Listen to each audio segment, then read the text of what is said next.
Thank you everyone for joining today's session. Myself Anandan representing Asia Leads Partnership. Today's session will focus on overview of distributed energy resources and opportunities in Asia. The webinar is organized as part of the Energy Communities of Practice of the Asia Leads Partnership. Next slide. Okay, so this is the agenda for today. So today, National Renewable Energy Laboratory will give an introduction of the distributed energy resources.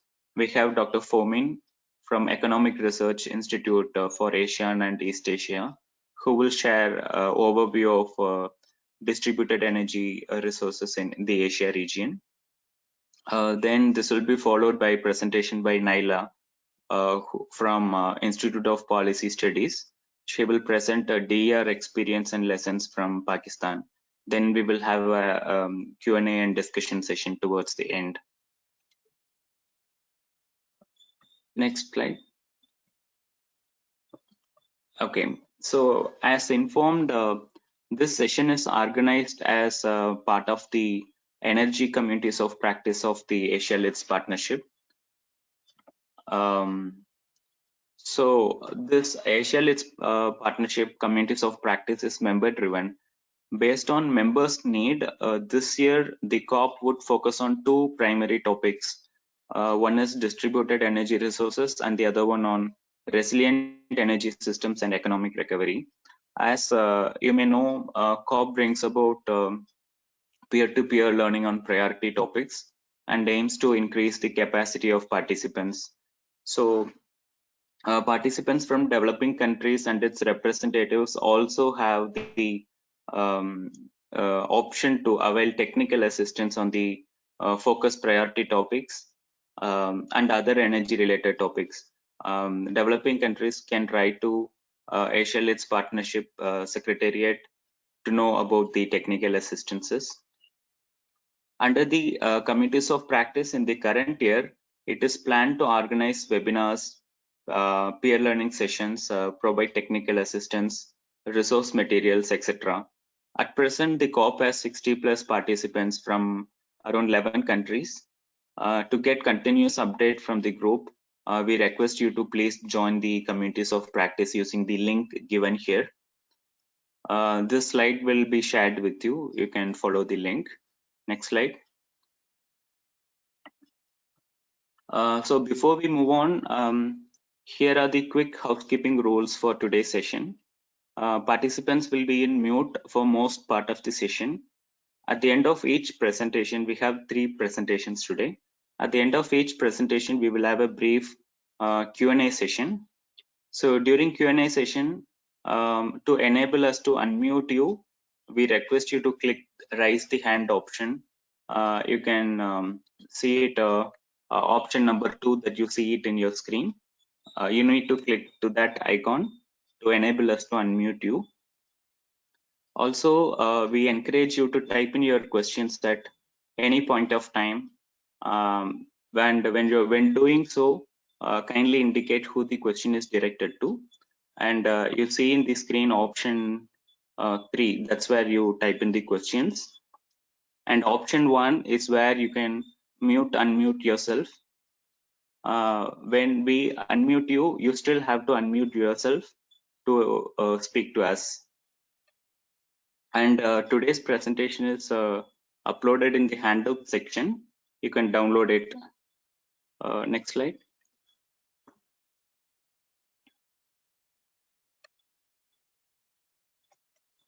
Okay. Today the first speaker will be Lara from NREL. So about her, she works as a policy researcher at the National Renewable Energy Laboratory. She provides technical assistance on clean energy planning and strategy domestically and abroad. She also supports energy transition research for island nations, remote communities and tribes. Over to you, Lara, for presenting on introduction on DER. Thanks. Do I have keyboard or mouse control? Yes, you do have. Okay, wonderful. Thank you so much. So hi, everybody. My name is Laura Bischoff. Like he said, I am an energy researcher at the National Renewable Energy Laboratory. I'm excited to be here today to give you a brief introduction to distributed energy resources, also known as DER. So as you are aware now, DERs are one of the priority topics for the community of practice this year. We plan to have 3 to 4 webinars about DERs, and we also hope to facilitate some peer learning exchanges and more conversations. So, oh dear. I'm not sure what's happening.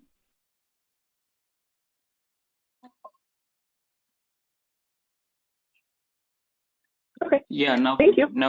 Yeah, we're able to see it. Yeah. All right. Thank you very much. So, back on track.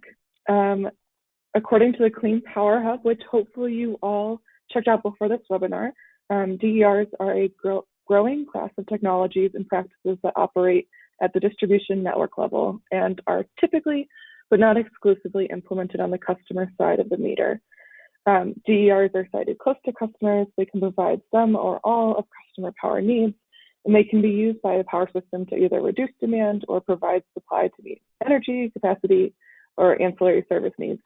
We'll get into examples of DER shortly, but first it's important to understand the difference between DERs and the traditional power system.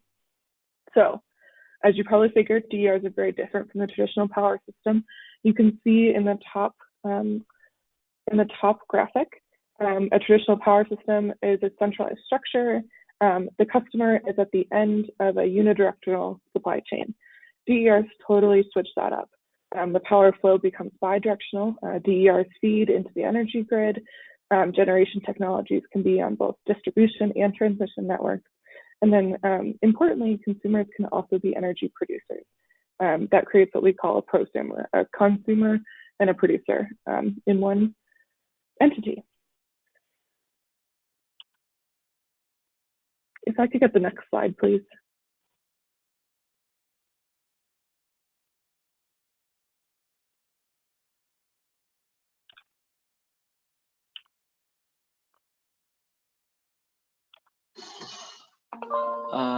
Lara, you can try the keyboard. Is it not working? Oh, there we go. Apologies, everyone. Thank you. So on the previous slide, I mentioned that DERs are typically implemented on the consumer side of the meter, which is also called behind the meter. So before we get into the technologies, we should also understand what behind the meter means. So when a customer installs a DER, for example, rooftop solar panel system, they take on 3 distinct roles. They're the retail customer, they're also the self-provider, and they're also the power exporter. So this graphic illustrates this dynamic. If I think you can see my mouse, so I can illustrate it as I talk. You can see that along the x-axis is the customer load by the hour on a typical day, and then on the y-axis is the energy consumed.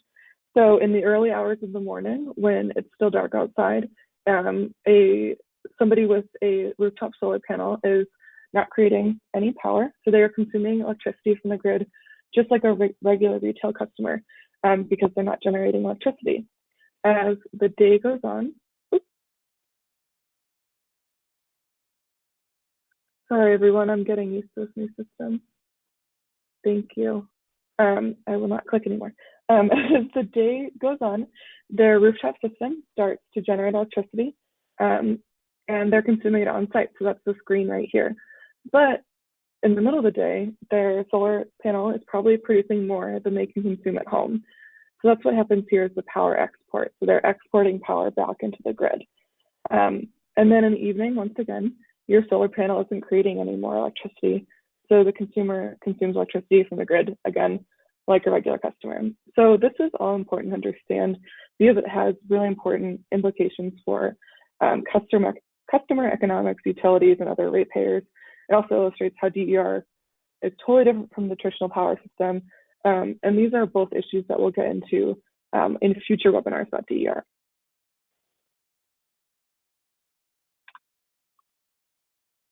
All right. So now we'll talk just briefly about DER technologies. It should be noted that in this presentation, I'll be referring only to grid-connected systems. Some consider microgrids to be a DER technology.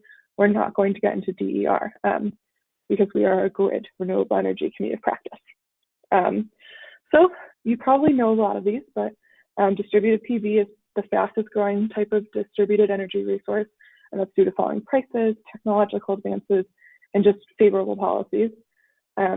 Wind can also be a distributed energy resource.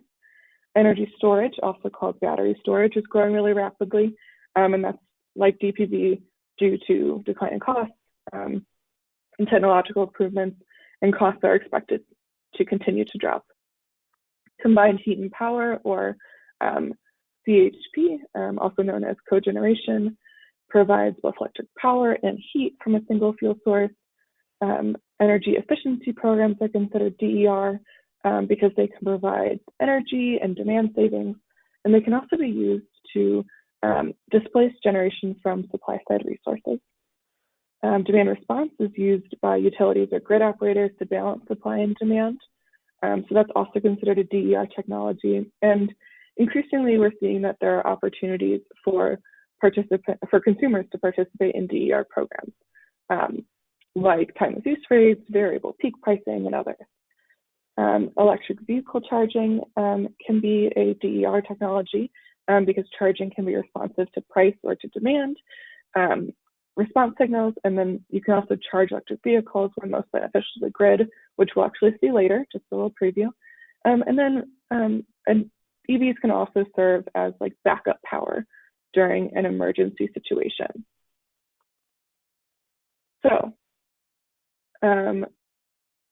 then there are other DER technologies that we're not going to get into, like microgrids, like I said earlier.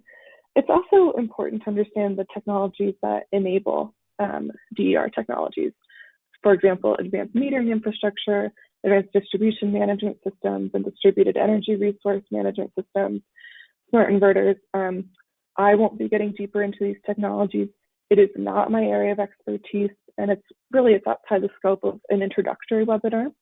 However, I invite you to post questions about those kinds of technologies in the chat or in the question section, because it might be something we can cover in a later webinar.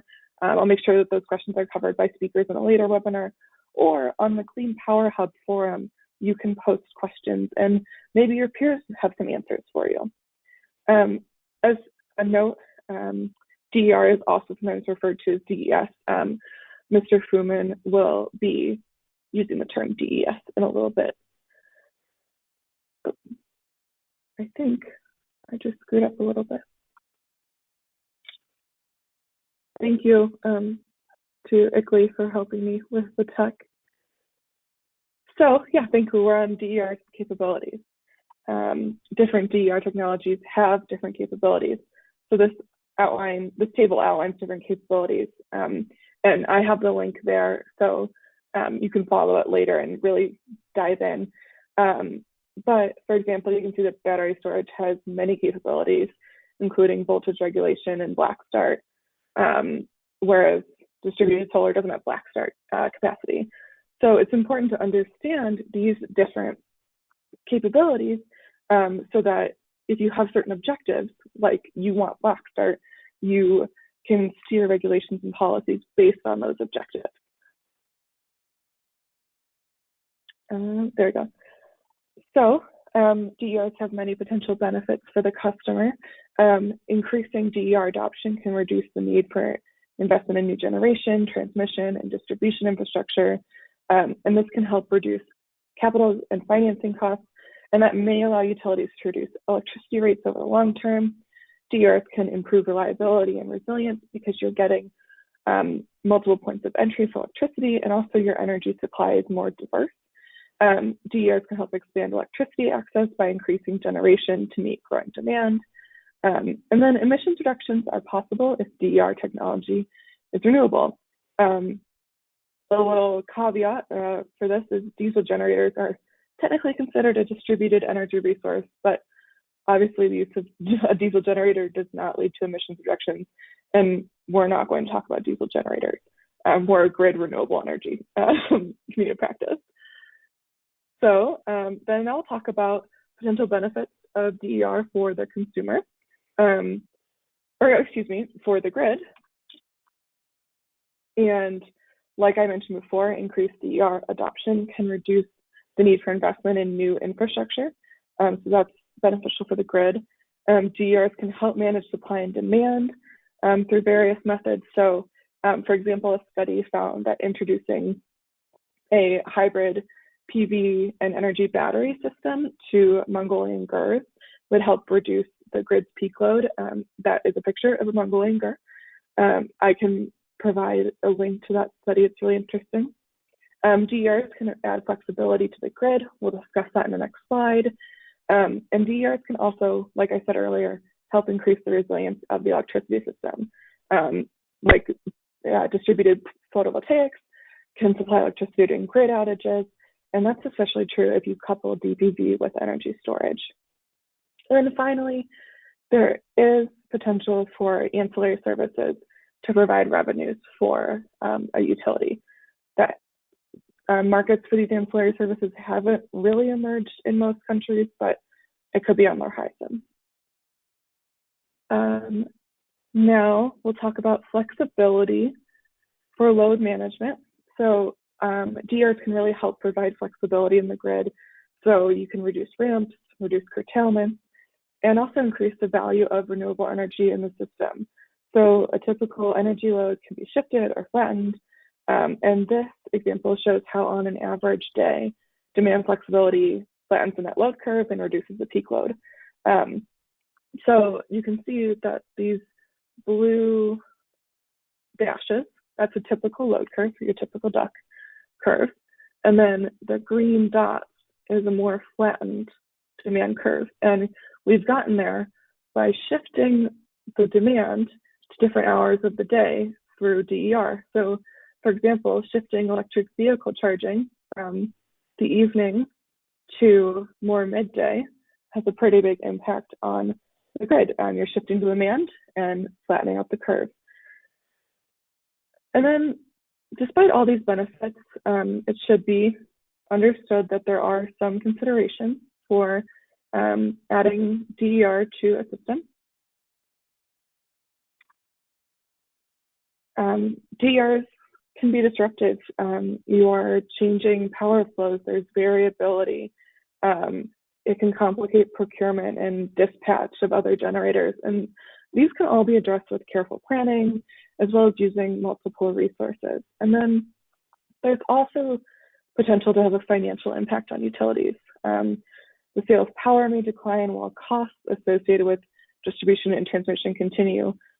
There are ways to mitigate this issue, and future webinars can cover this. So why are we talking about distributed energy resources, for a grid renewable energy community practice? Consumers aren't waiting for us to figure out how to properly do everything and how we want it done. They're just deploying their systems. So it's important to have a plan to get ahead and to figure it all out. And then also the other priority topic for our community practice is resilience. And as I've talked about throughout this presentation, DERs have the capability to provide more resilience for our grid, which is going to be more and more important as climate change ramps up its impacts. So finally, the building blocks for DER deployment.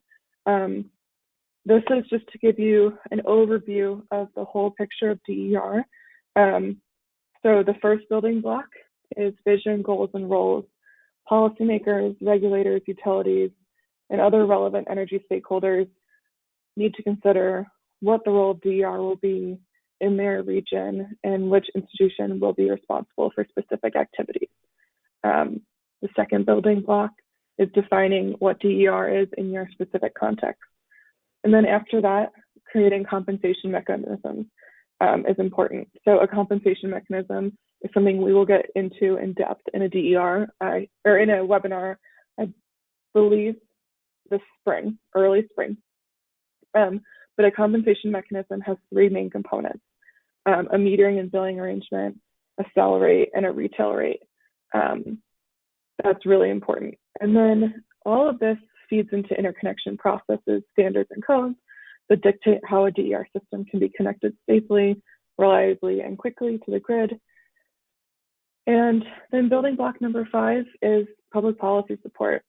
And I have been telling you about all these building blocks for deployment because I do have a poll question for you all. Ikli, if you wouldn't mind putting that poll question. As I go about planning the webinars for the next year for the community practice, I really want these to be of best use for you all. So I'm curious as to what subtopic you're most interested in, especially now that you know these building blocks and how it all interacts. So I'll give you about a minute to fill out this poll. And I also welcome a couple of questions if anybody has any. We'll also have time for questions at the end. And I will also be checking on the Clean Power Hub forum for questions after the webinar, if any should come up. And I will put a link to the forum in the chat in a little bit. So thank you all for listening.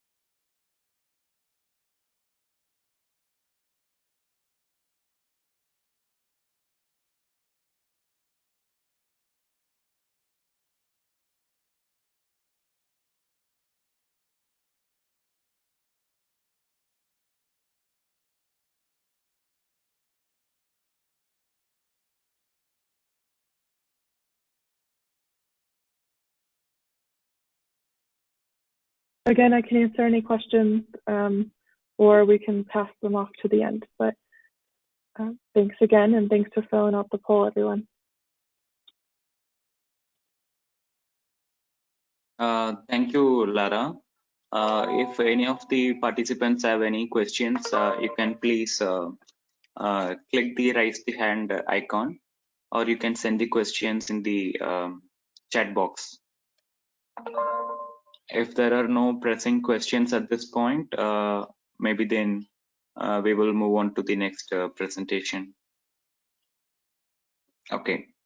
Thank you, Lara, for the introduction and explaining. So in the window, you're seeing the options. So the most preferred option is compensation mechanisms. We will take all the inputs into consideration in planning the future sessions. Thank you.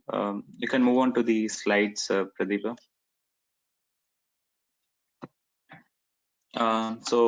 Thank you, Lara, for the introduction and explaining the basics of the DER. Now we will invite Dr. Han Fomin to render his presentation. So about him, he is a senior energy economist at the Economic Research Institute for Asia and East Asia. He has worked at various international and intergovernmental organizations and multidisciplinary research consortiums related to energy markets, technologies, and other areas. He has more than a decade of extensive work experience in the power sector, including energy conservation, renewable energy policy, electricity integration, and many other related topics. We welcome you, Dr. Fomin. Over to you.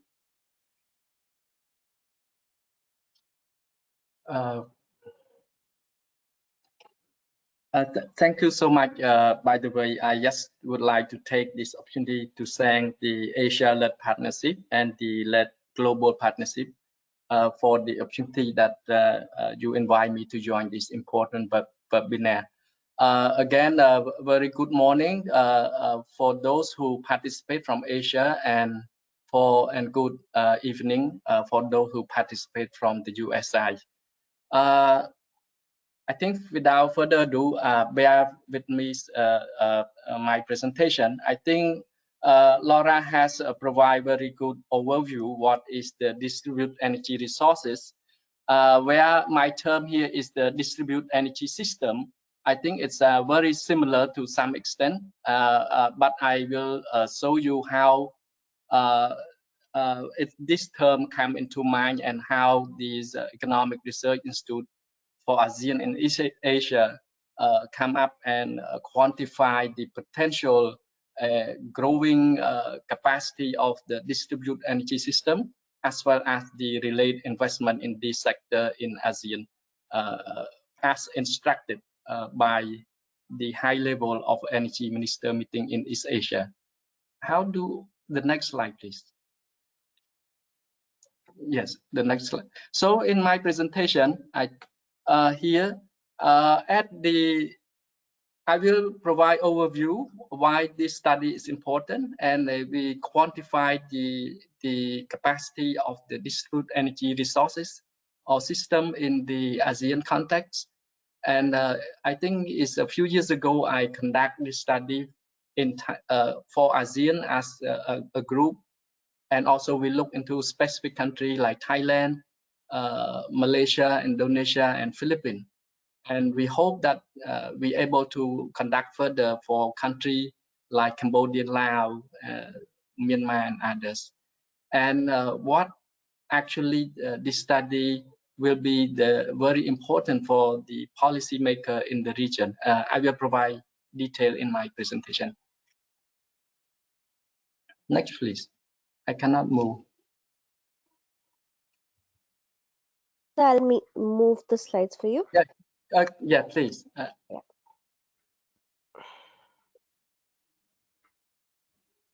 Can you see please. now? No.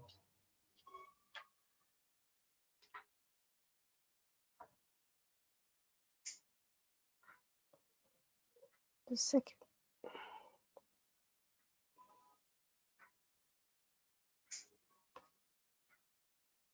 Yeah.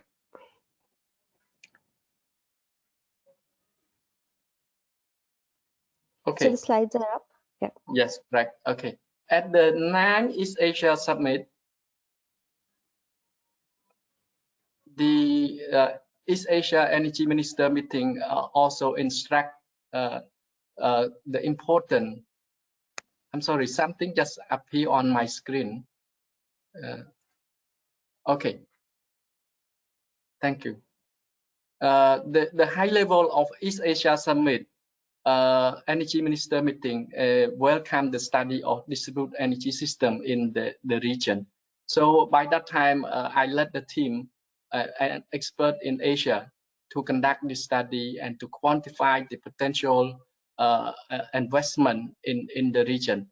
And why it's important, why the leader have moved drastically toward the distributed energy system, because we cannot longer rely on the central traditional way of supply electricity. Why there's also a need, I think, to have a consumer response as well as to respond to remote island area in the region. And not only that, because of the cost of the distributed energy system become more available, and the cost become dropping quite drastically, particularly for solar rooftop and solar farm as well, and also other related renewable investment. But in this study, in order to quantify the potential opportunity in the ASEAN region, we need to give some of the assumption in order to have the whole picture. Next slide, please.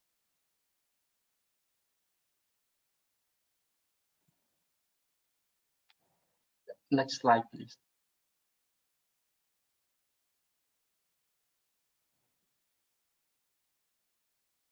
These are the key assumptions in my study, basically, and we need to use this assumption in order to know what are the current situation of the distributed energy system already been introduced in Asian context, and how much the energy they already supply, and what will be the future growth in terms of policy that support the distributed energy system.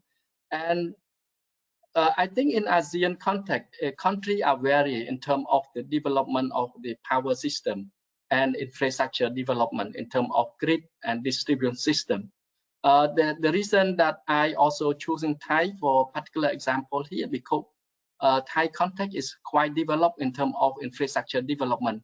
Why the distributed energy system come into picture here? Because mostly we know that distribute could be only the off-grid remote area and island, but that's not exactly the case. Even in the urban area, you can also introduce the distributed energy system. That's why I take Thai as a specific example. Next slide, please.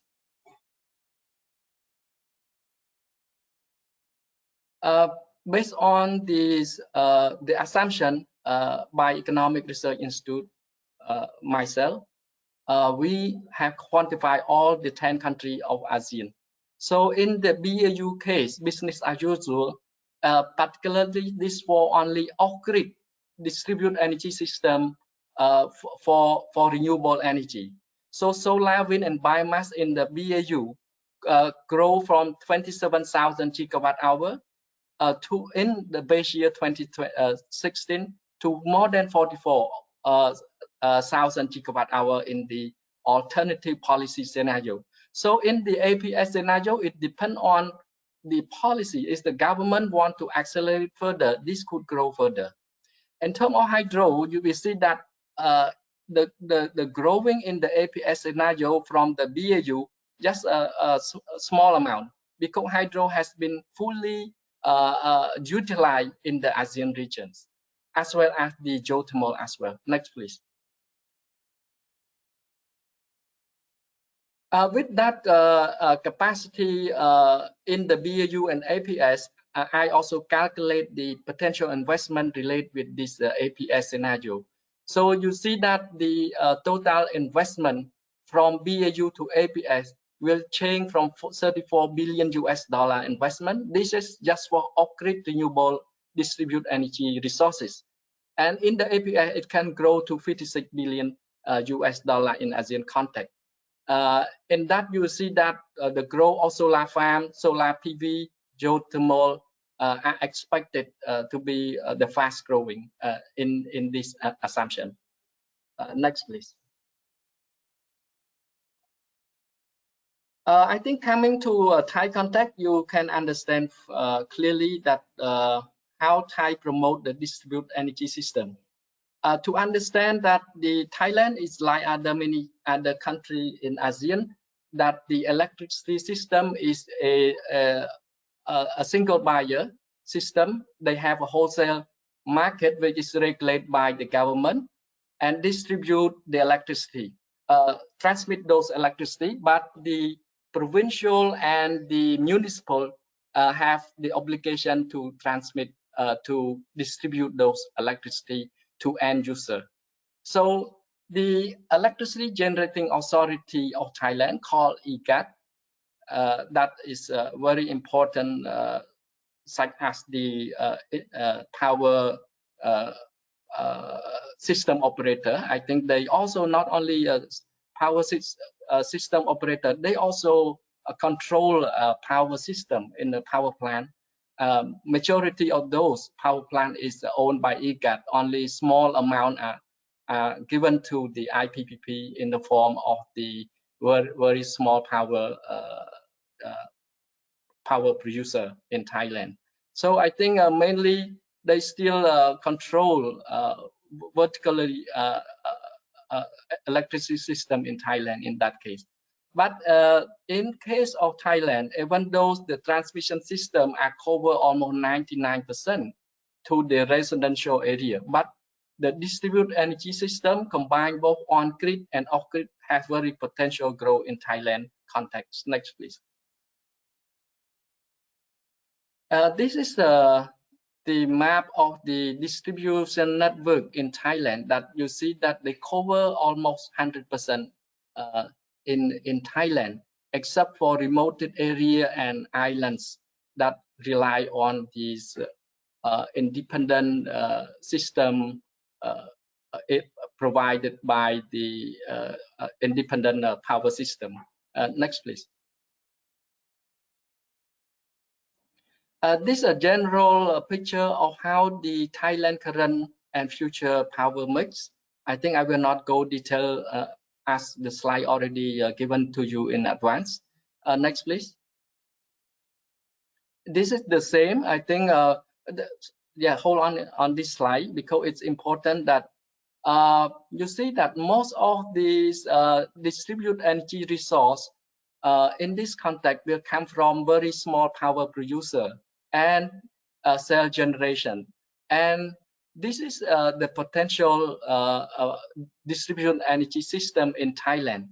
But this study, we have create a general definition in order for Thailand expert and myself to calculate the potential growth in Thailand. And I will come to the next quantification number in the next slide.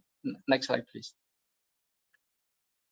To understand how we quantify the distributed energy resource or system in Thailand, I think because more of these areas are connected to grid to some extent. So if the power plant that are connected to the main national grid, but they do not supply electricity to the EGAT, the main grid, but they only need those national grid as a backup.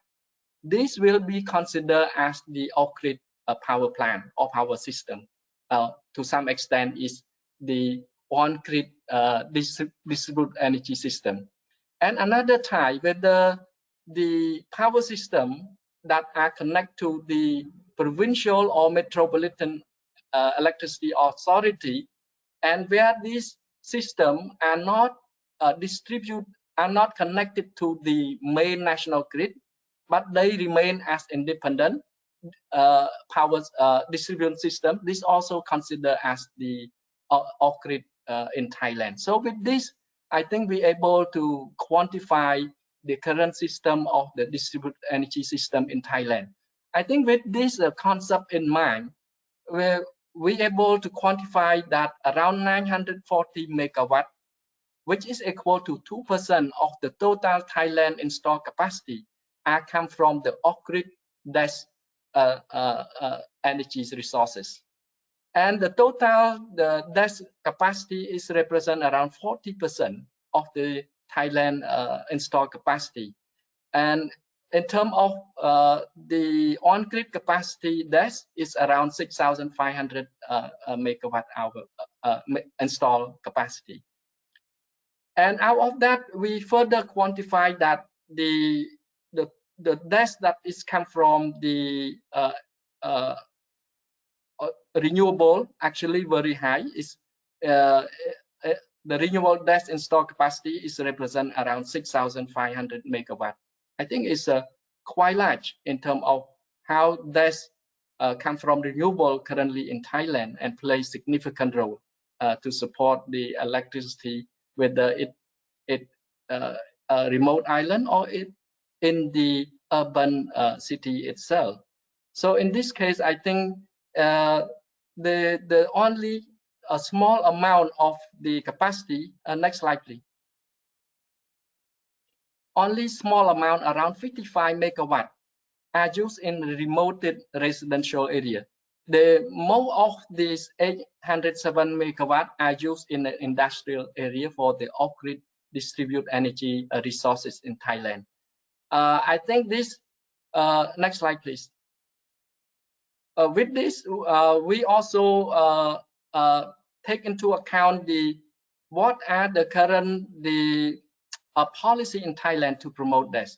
They are moving from the feeder tariff to feed-in tariff, added tariff in the older system to feed-in tariff. This is more attractive because it reflects the current cost of the different technologies. So allow to Thai authority, electricity authority to adjust based on the real price of the energy produced from different type of technologies. Next, please. Here are the detail of the policy support for the renewable distributed energy resource or system in Thailand. They very detailed based on capacity and type of the technologies. You can go detail by this. This is actually the foundation for future growth of the Thai distributed energy system. Next slide, please. Next slide, please.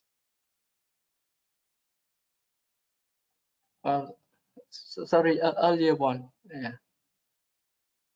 With that, I think in Thai context, we estimate that the current desk capacity represents around 14% of the total Thai installed capacity. But with the right policy to promote distributed energy system, it can grow to 23 or 30% in 2036 in Thai context. So I think it's a very important if how the policy support can promote this renewable distributed energy system in Thailand context. Next slide, please. But that keep in mind that I think as Laura already presented earlier, it's not just all this future growth of distributed energy system will not grow as expected if without a right policy support. You need to design this in a way that support the growing of distributed energy system. Not only in Thailand, I think in ASEAN as well as in other parts of the world. You have a national policy design, mostly the targeting, and you need to provide appropriate financial incentive and also the grid access. You know that that is important because more of the electricity system in ASEAN, they are hybrid system. Basically, is a single buyer, so they control the power generation, transmission, and as well as distribution to some extent. So without the third-party access, grid access, I think it's quite difficult to promote the distributed energy system because some of the system need to connect to the national grid or provincial or municipal grid as a backup system to support this mini grid to some extent. That is independent, but it plays as a mini grid. But at the same time, it needs a backup from the national grid also. But it can play very well, I think, in Thailand context, if based on the levelized cost of electricity as predicted by this study, the remote area, the off-grid distributed energy system in Thailand become more compatible with the retail electricity by 2022.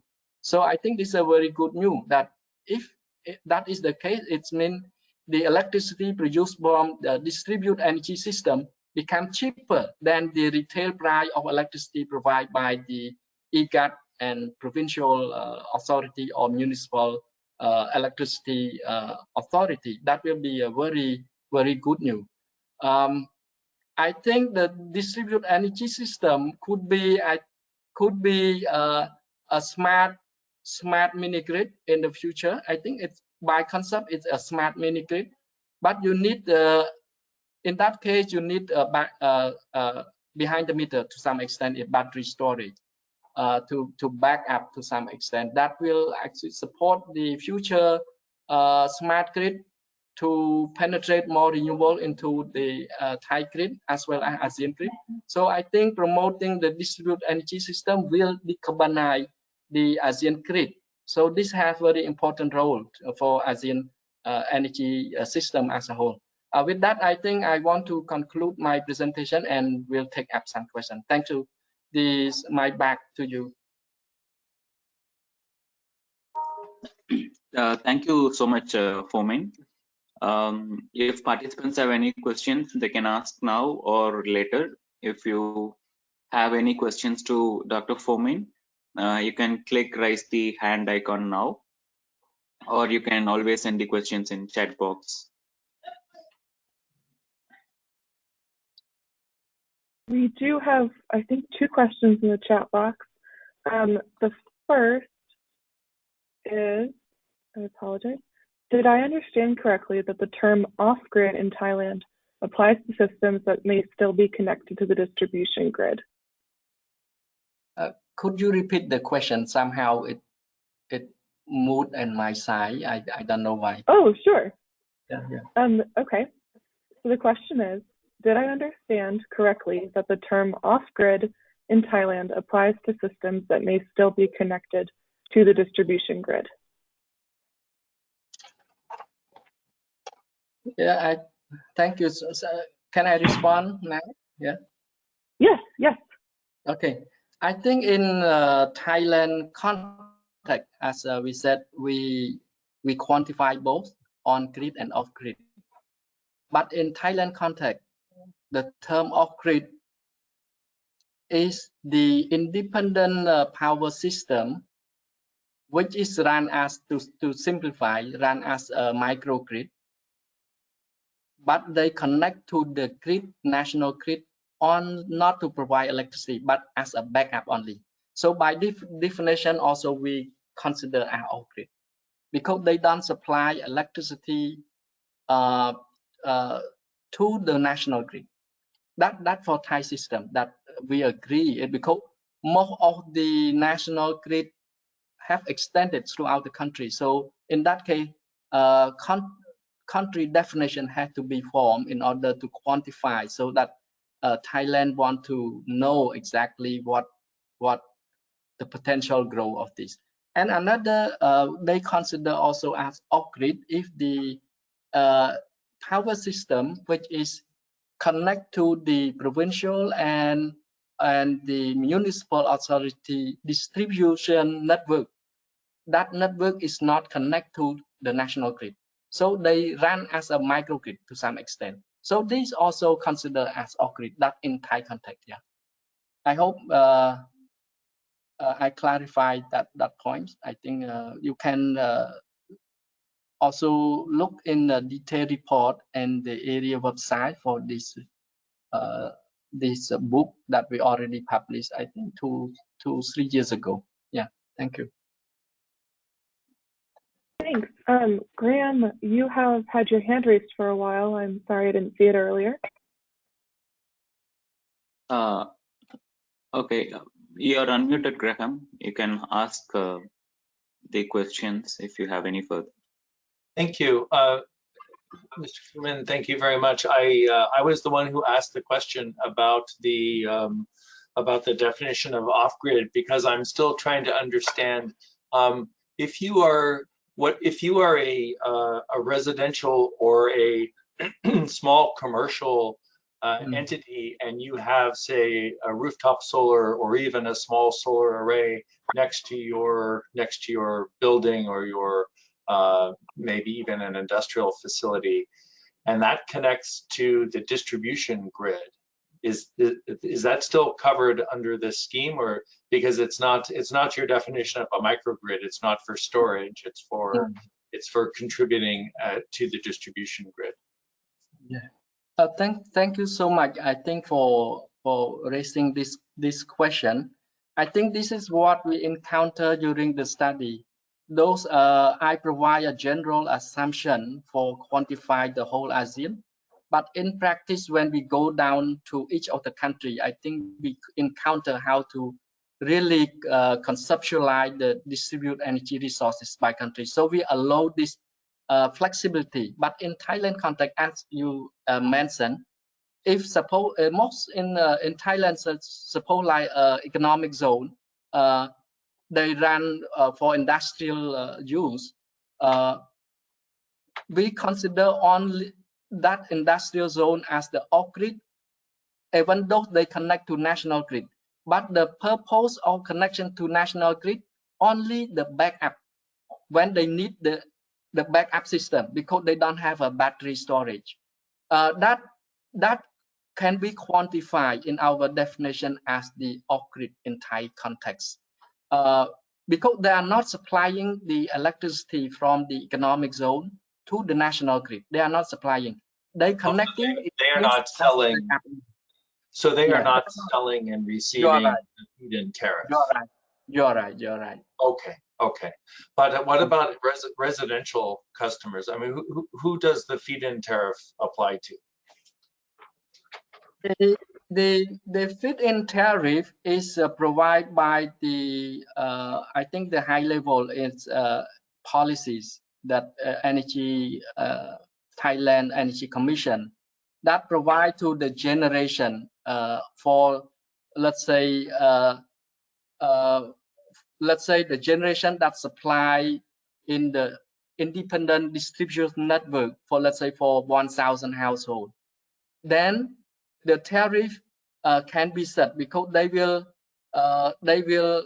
sell electricity, and then on top of that, the feed-in tariff is provided a premium to some extent, so they can sell electricity. It's higher compared to others. So that is the system that provide in a Thai context. So mostly the independent distribution system, let's say for a remote island and other, that could be also considered as the off-grid, where the feed-in tariff are applied to the power, let's say very small power producer in the form of IPPP, independent power producer. Yeah. Thank you very much. We have a question from Ahmad. We are going to unmute you, Ahmad, so you can ask your question. I don't know how to unmute. If Ikli could unmute, thank you. Yes, we have unmuted Ahmad. You should unmute yourself. You are self-muted. Right. Okay, Yeah, thank you. can see it. Right. Thank you. Okay. So this one is a general question from me. Based on the estimate of grid gas generation output, I just want to know what does it mean by the term BAU and APS actually?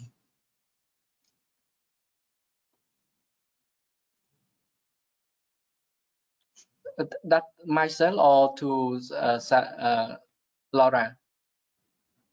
Oh no, That's a to question you, for you. Could you repeat the question? I'm not really clear on okay, that. okay, sure. Okay, sure. All right. So based on the diagram that you showed, the one that goes estimate of grid gas generation output, I'm just wondering what does it mean by the term BAU and APS? Okay. Yes, I got. Okay. Thank you. I think the BAU is the current, based on our agreed definition in Thai expert group. We quantify the baseline of what actually the current installed capacity of distributed energy resource in Thailand, that we call BAU, business as usual. That is the baseline of the current capacity of distributed energy resource in Thailand. And the APS, based on the Thai policy support, let's say feed-in tariff system, and then how this distributed energy system in Thailand going to grow in the future to 2036.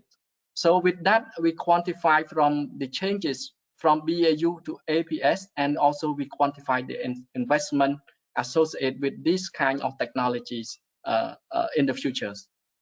Is it that clear enough for you? Yeah, it's clear. Thank you. Thank you so much, everyone, for asking the questions. Thank you, Fomin, for sharing the experiences from Asian estimates of energy supplies and the status from Thailand and enabling frameworks. Now we will move on to the next presentation. If participants have any further questions that we can deal after the next presentation. Now we have Naila from Institute of Policy Studies, Islamabad. She'll present on distributed generation in Pakistan, growth and challenges. She is a policy researcher and a member of the Renewable Energy Consortium at Pakistan. Her current research focuses on energy transitions and decentralized solar PV electrification in Pakistan. Welcome, Naila, over to you. Thank you very much. I hope that everyone could hear me. Today I have, unfortunately, a really bad throat. So I would also appreciate if you could move the slides for me. Yes, Could will I do. go? Okay, thank you. So before I give you an overview on um, the topic today on which I would have this presentation is based on distributed generation in Pakistan.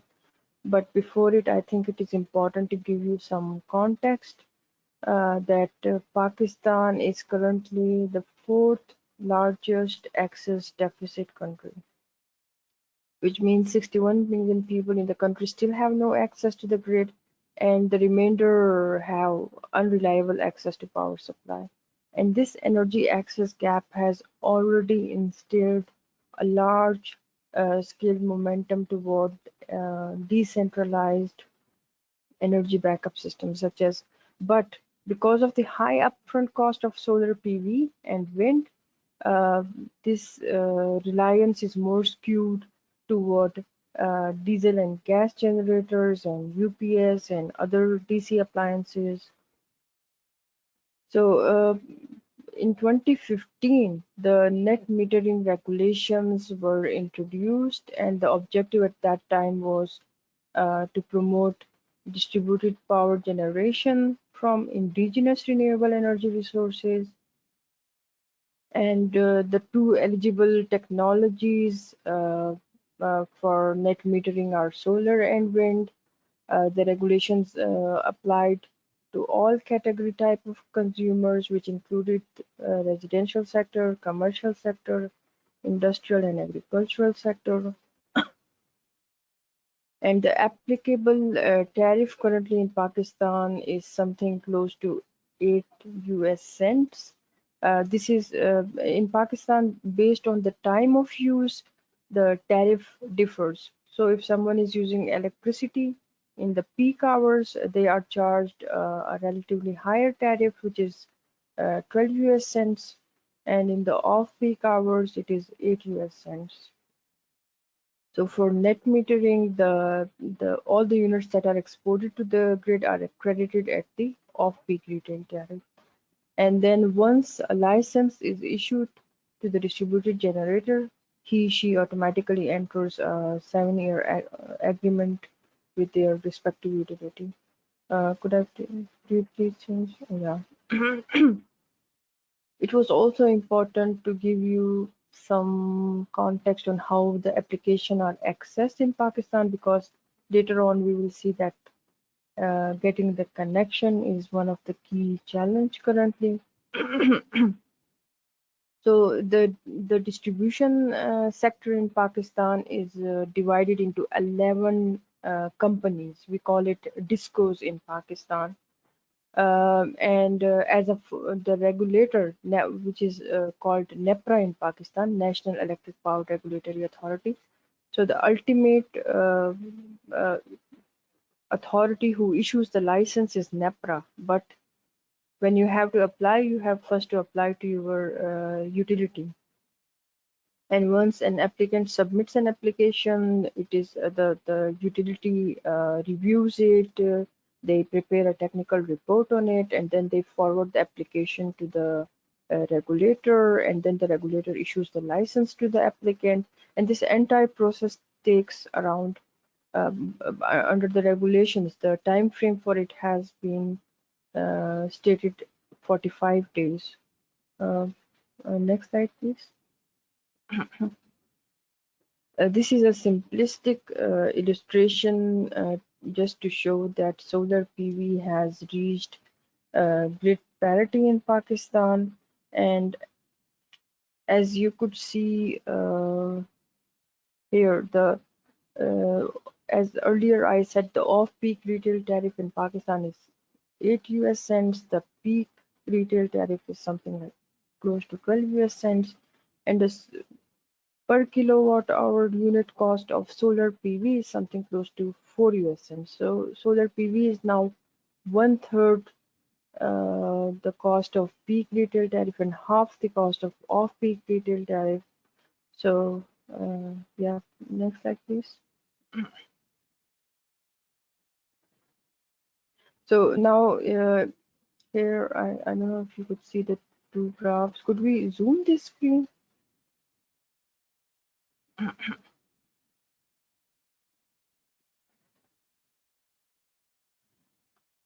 So the first graph here shows the distributed generation growth in Pakistan over the past 5 years. And as you could see, that by the end of 2020, it has reached now 141 megawatts of installed capacity. And it is also important to mention here that although net metering applied to both solar and wind, but so far all the installation is so far made under solar technology, and we do not have any wind technology installations yet. And this second graph shows the utility wise, that is the distribution company wise growth of distributed generation in Pakistan. And as I said earlier, Pakistan have 11 utilities, but if we look at the statistic, more than 70% of the growth is concentrated in three key utilities, and the remainder are quite slow to embrace it. So based on this context, if I also, could we move to the next slide? This table perhaps would give you a more clear picture on what is happening in Pakistan. So the first column here shows the utilities in Pakistan. The second column shows the total number of connections under each utility.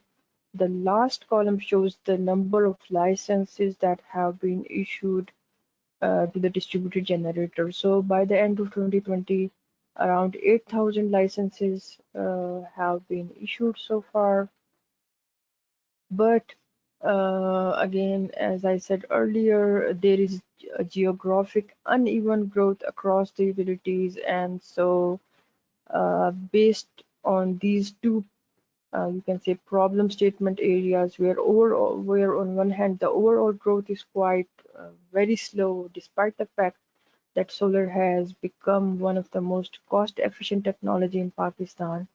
And then the geographic uneven uptake of distributed generation. So we wanted to understand, if you could please move to the next slide. So basically in this context, we wanted to understand that what factors are restricting distributed generation uptake, and why the growth so far is slow. Despite the higher electricity tariffs and the unreliable access to power supply, and the frustration with the dependencies on the centralized energy sector. So we conducted a 10-month study in which we surveyed and interviewed different stakeholders, which included the distributed generators, those end users who have not yet engaged, the distribution utilities, the financial institutes, and the relevant authorities. And we gathered some very interesting information. If we could go to the next slide. So in Pakistan, currently, getting the connection is one of the dominant barriers, and you can say a discouraging factor at the very initial stage of the application. So as a first step, when you have to apply, there is no online portal. Some utilities have introduced it, but most of the utilities are currently accepting manual applications. And so the transaction cost of application is quite high. And then in addition to this problem, as I said earlier, that the utility have to process the application of the potential applicant. So these utilities quite delay the site visits. It also was highlighted in our survey that the subdivisional officers who prepare the technical report, they are very you can say unqualified and not trained, and this further delays the application process. In addition, there were also instances where the utility would run short of the bidirectional meters, and then the applicants would have to arrange it on their own. And once they arrange it on their own, then it has to be tested at the laboratories in the utilities. So this cost them an extra 1 to 2 months of time lapse. And I have also cited some numbers here from our survey. For instance, 90% of the prosumers who have now become distributed generators, they said that the overall application process is quite cumbersome. 51% said that they faced different challenges while accessing their applications, and 44% here said that I could not see it, that they were issued the licenses in time frame exceeding 3 months. So, and in the context of all these challenges, there is no help desk where these applicants could register their complaints or track the status of their application process. So this is a pretty much frustrating experience for the applicants at the very initial stage. If you could move to the next slide.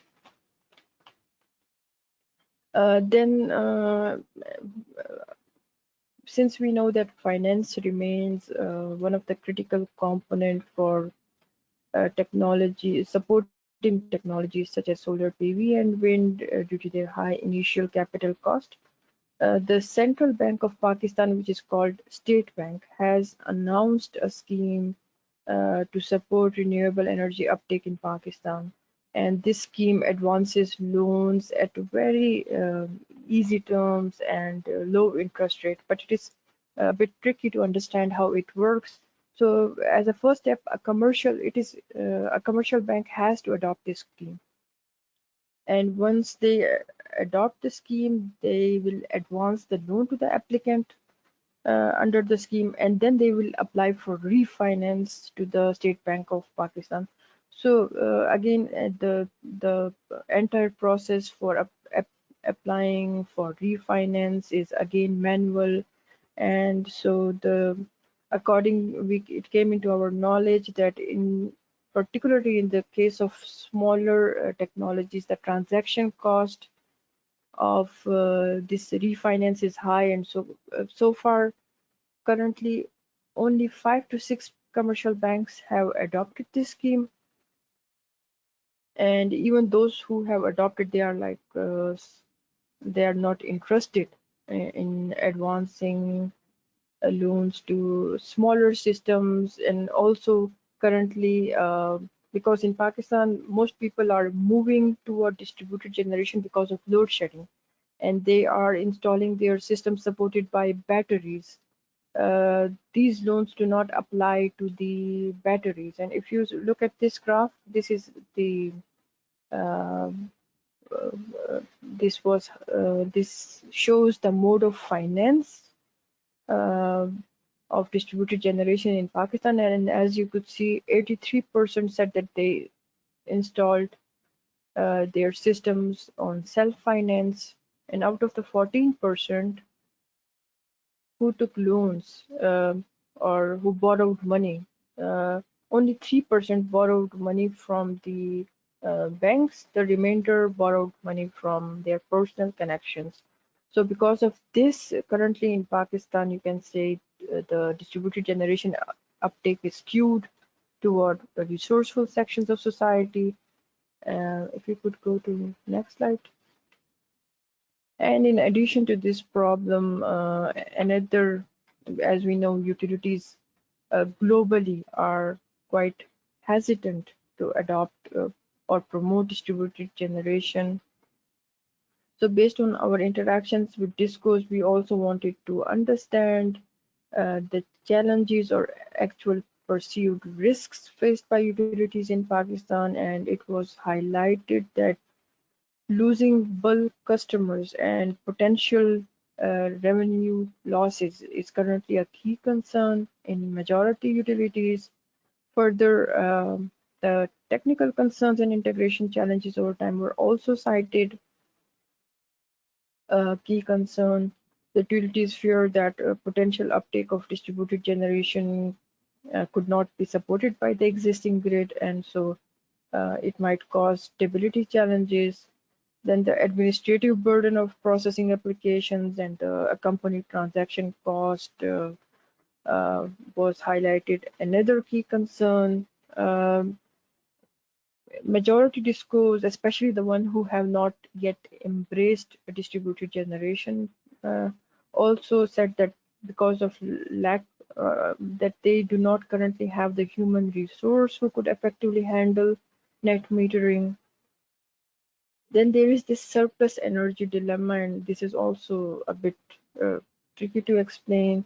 And as I said, till 2015, Pakistan faced chronic power shortages, and net metering at the time was implemented both to advance renewable energy and to increase self-generation, which could accommodate for power shortages.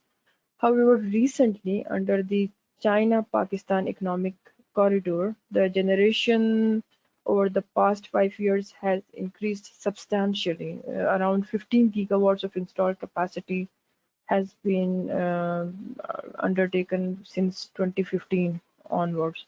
So this journey from a deficit energy country now to a surplus energy country has become quite challenging for distributed generation, because the utilities are now reluctant. I mean, they, according to them, it does not make sense that if they have already have surplus energy, why should they promote distributed generation, especially now that it comes at a huge cost for them. So if we can move next slide, please. And in addition to it, our non-prosumer survey also highlighted that currently there is quite a lack of awareness, especially on net metering regulations and facility, and low trust in technology was also cited. Another key factor because of which they preferred other alternative backup energy systems. And more interestingly, in Pakistan, the entire distributed generation uptake so far has been, I mean, it is dominated by dealer models. There are no OPEX models, fee-for-service models, or private sector engagement in driving solar PV. So this was a really interesting finding of our study. And again, no explicit targets. I mean, the incumbent government has introduced a renewable energy policy. We call it alternative renewable energy policy. And in it, a very ambitious target has been set for renewable energy advancement. The existing share of renewable energy in Pakistan is around 2% of the total energy mix. And according to the policy, this share is to be increased to 30% by 2030. However, in the policy, no such explicit targets for rooftop solar or distributed generation have been set. So overall, a lack of, you can say, state level enthusiasm in advancing distributed generation is another gap. Yeah, next slide.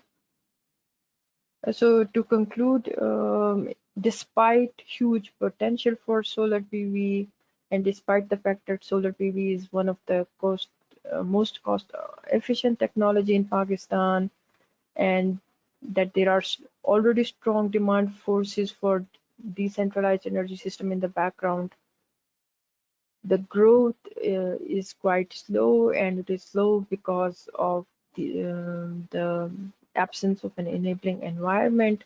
And currently we are working with the regulators and the governments so that a reform policy could be introduced, and all these challenges that we have identified could be effectively addressed. So on this note, I will just conclude my presentation, and if anyone have any questions, I would be very glad to answer. Thank you. Thanks, Nyla. That was wonderful. We have a couple of questions from Shah Haider. I will unmute him, or I'll unmute them, and then they can ask their question. Let's see. So you're self-muted, Shah, but you're welcome to speak when you're ready.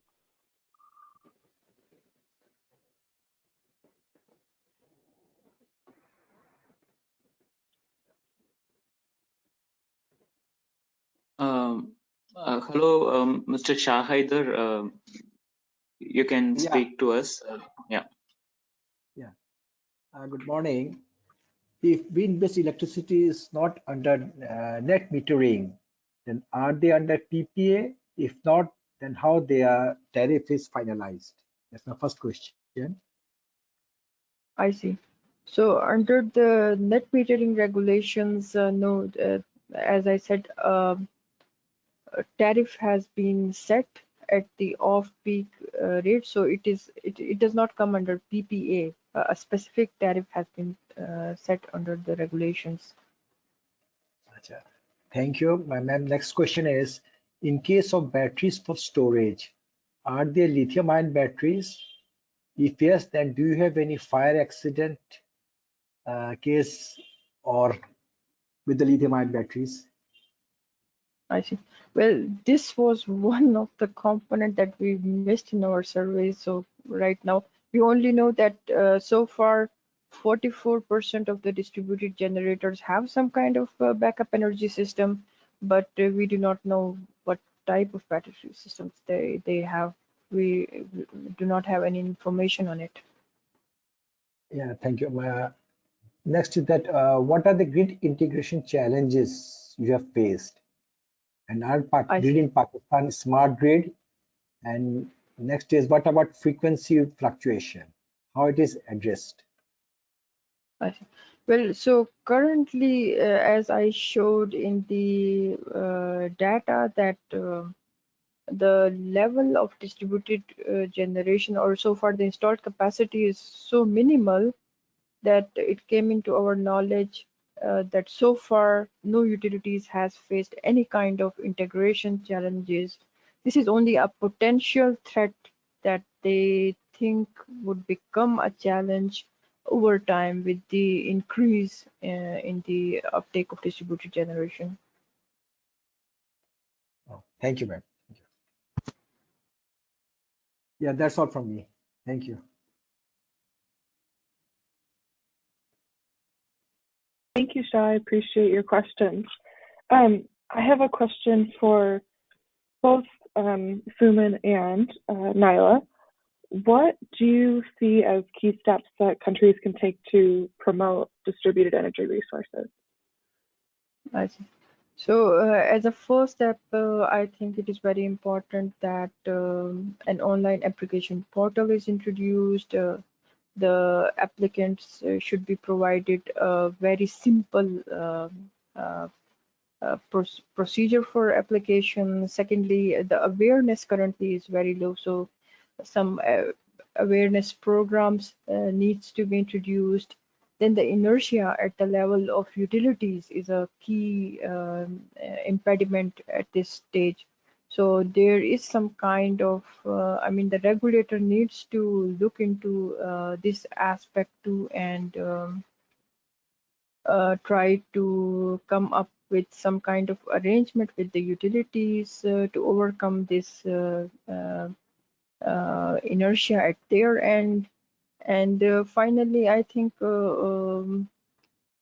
it is very important, as I mentioned, the alternative renewable energy policy in Pakistan. It is very important that the government sets explicit target for advancing rooftop solar and distributed generation, and then in the context of that target, create a facilitative environment. For instance, currently, as I said, there is no private sector engagement or OPEX models in driving renewable distributed generation in Pakistan. So how to encourage this private sector participation, and how to overcome the financial barriers that I highlighted. So yes, an inclusive policy and proactive reform policy is the need of our.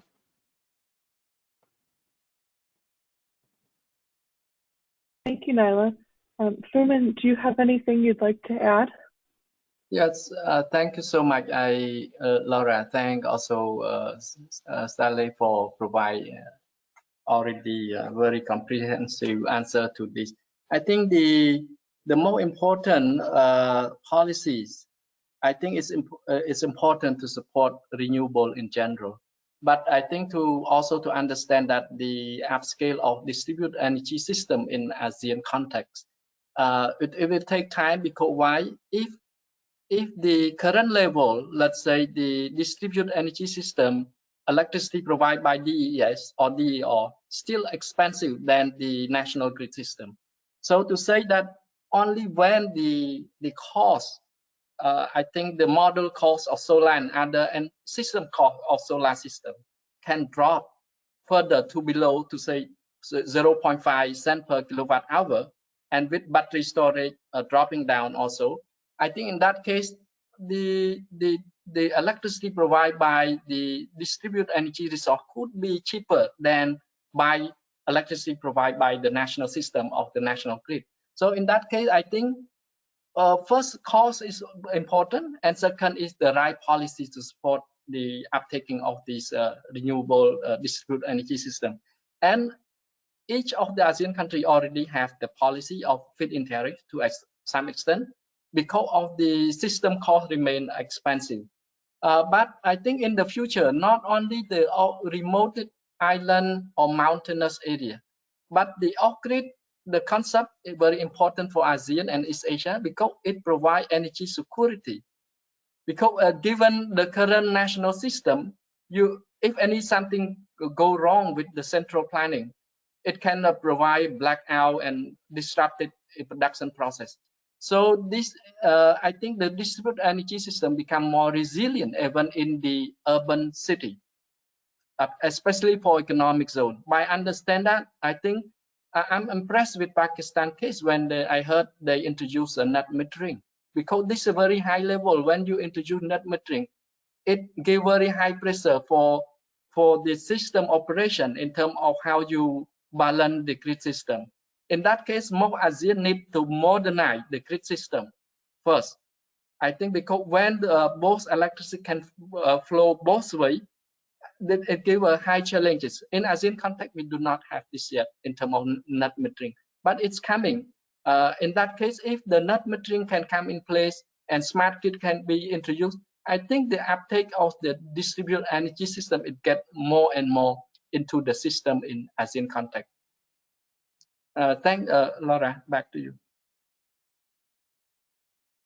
Thank you. We have 5 minutes left, so I think we're going to close it out. Ikli, if you could do the next slide, please.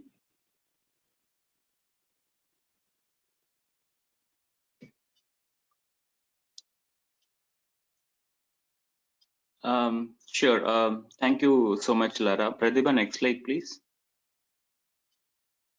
Could the attendees please switch off their videos?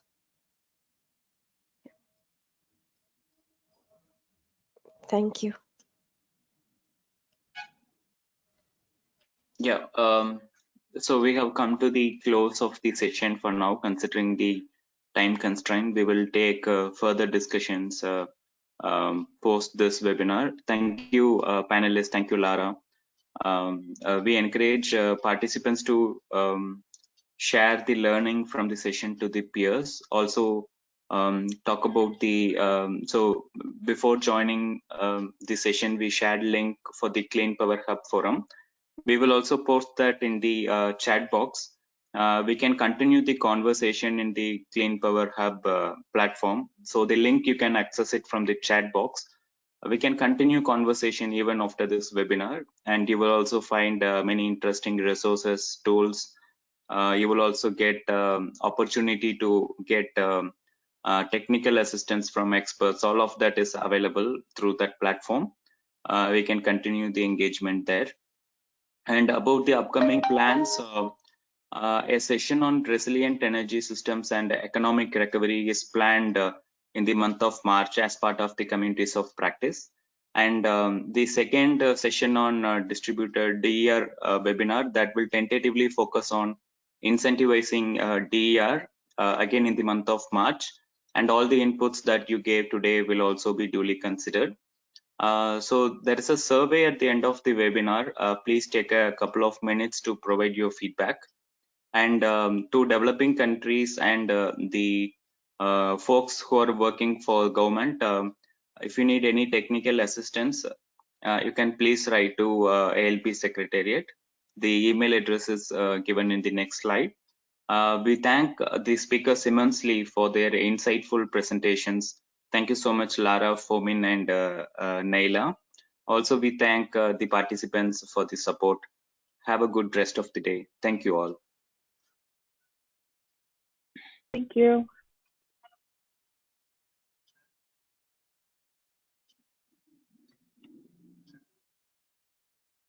Thank you, everyone.